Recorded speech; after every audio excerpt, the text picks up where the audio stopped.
Have you heard the news? Australia's population is on the rise and it's got the Reserve Bank sitting up and taking notice. In this video, we'll take a look at how population growth is impacting Australia's economy and what the Reserve Bank is saying about it.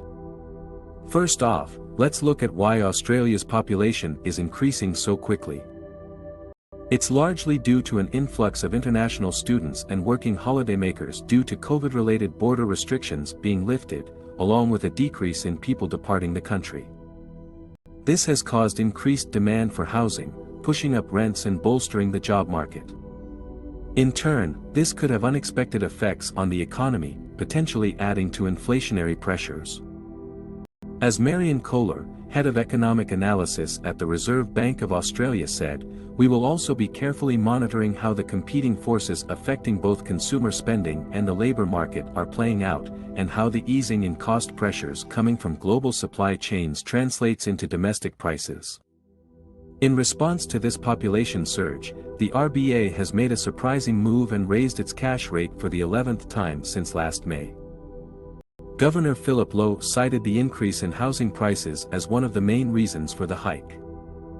The RBA is predicting a slow year for growth in 2021 as higher interest rates, the higher cost of living and earlier declines in household wealth continue to weigh on consumer spending.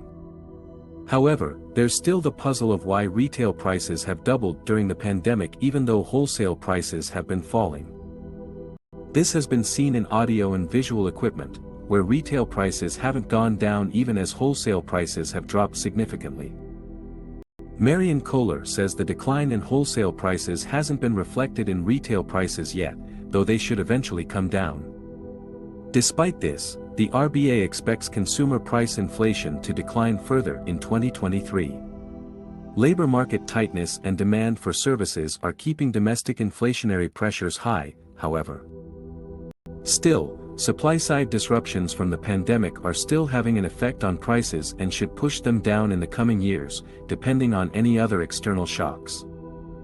So that's our look at how the rise in population is affecting economic trends and the response from the Reserve Bank. It'll be interesting to see how the situation develops, so be sure to stay tuned for more updates.